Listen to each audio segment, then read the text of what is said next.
그런데 이제 아까 뭐 계속 논란이 되고 있습니다만은 우리 야당 여야 우리 의원님 중심으로 해서 이제 부동산 이제 다주택 그 보유 문제 가지고 여러 가지 이런 그 지적들이 좀 있지 않습니까?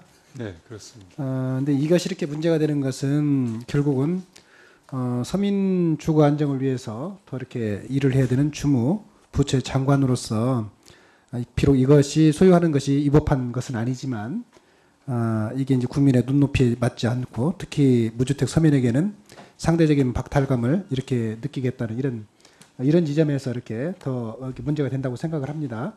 네, 이 부분에 대한 후보자 입장은 아까 말씀을 했습니다만 한 번 더 말씀해 주시겠습니까? 네, 그 점에 대해서는 다시 한번 송구스럽게 생각하고요. 장관으로 일할 수 있는 기회가 된다면 그런 면이 더 오히려 서민 주거 안정과 주택 정책을 확고히 하는데 도움이 되도록 최선을 다하도록 하겠습니다. 네, 그리고 이제 아까 또 여러 가지 뭐 말씀들이 있었습니다만은 이제 다주택 이제 주택을 보유하고 있다가 이제 이것을 매각하려고 여러 가지 좀 아마 노력을 했던 것 같아요. 그런데 네, 그렇습니다.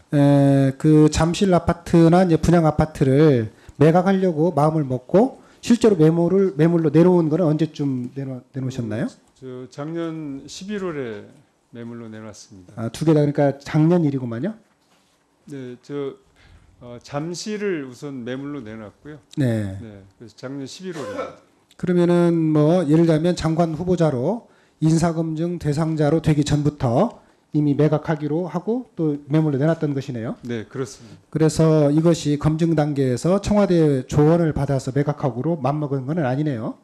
그렇지는 않습니다. 네네. 제 스스로의 판단으로 또 오래전부터 여러 번 누누이 말씀을 드렸습니다만 오래전부터 가졌던 생각이고. 근데 이제 그것을 증여를 하게 된 것은 이렇게 매각을 여러 차례 시도를 했음에도 불구하고 실제로 매각이라는 게 이제 서로 말하자면 매수자와 매도자 간에 이게 맞아야 되지 않습니까? 네. 매수자가 나타나야 되는데 그런 부분들이 좀 불확실하기 때문에 그것은 이제 그 자녀에게 증여하는 방법으로 이렇게 지금 처분을 하게 된 것이죠. 네, 맞습니다.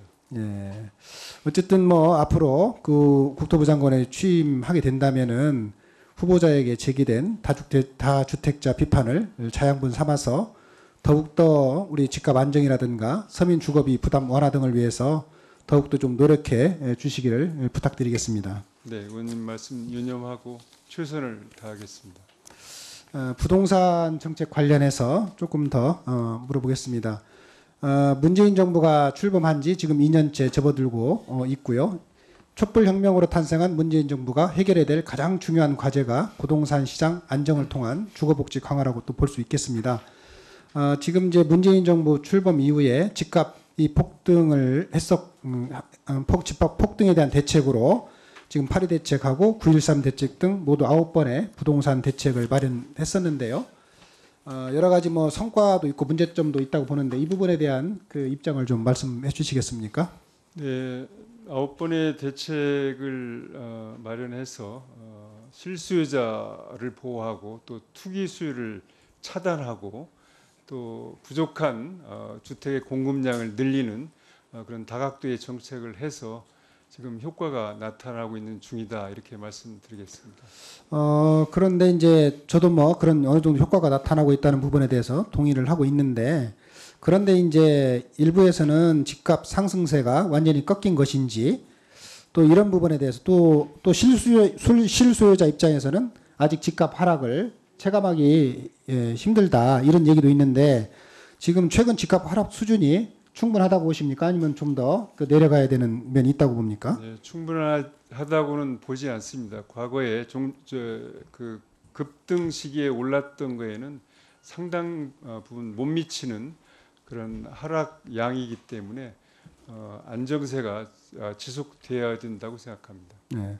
그런데 이제 일각에서는 정부의 고강도 부동산 정책으로 오히려 실수요자의 피해가 확산되고 부작용이 양산했다 이런 뭐 취지 얘기도 있고 그래서 또 경우에 따라서는 그래서 이제 부동산에 대한 규제를 완화해야 된다 이런 얘기도 있으면서 원래 이제 우리 후보자님은 교통 쪽의 전문가시지 않습니까?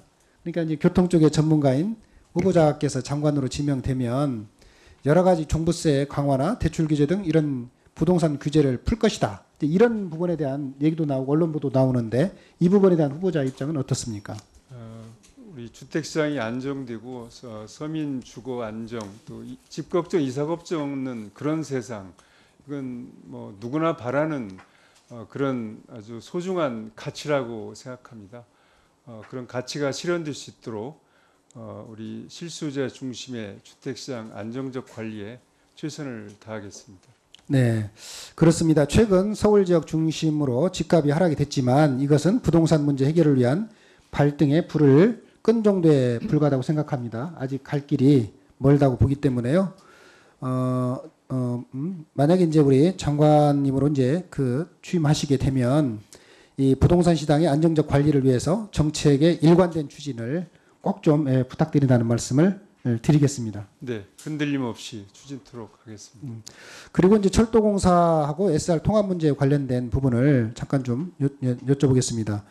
지금 이게 여러 가지 뭐 논란들이 있습니다만은 지금 SR을 출범시킨 것이 실제로 원래 철도 운영의 서비스를 향상시키고 철도공사의 적자를 해소한다는 명분으로 원래 철도 민영화를 하고 또 철도 경쟁 체제를 도입하면서 SR이 출범을 했는데 당초의 정책 목표가 지금 달성되고 있다고 보십니까?